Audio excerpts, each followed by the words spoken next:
আজকে দুপুরের লাঞ্চে গরম গরম ভাত, ভেন্ডির ঝাল আর সঙ্গে চিকেন কষা।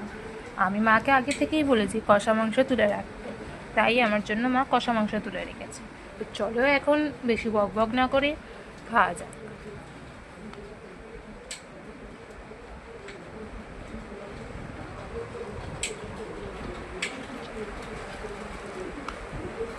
প্রথমে ভেন্ডির ঝাল দিয়ে মাখিয়ে একটা বাইট দেবো।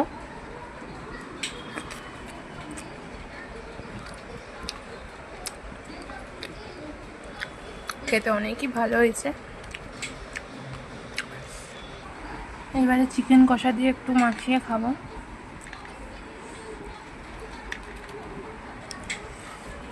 গ্রেভি দিয়ে ফার্স্টে,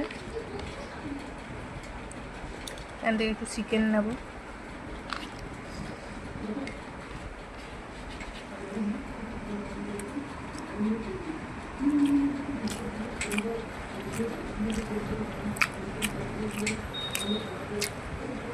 চিকেনটা এতটাই সুন্দর হয়েছে, বলার কোনো ভাষা নেই।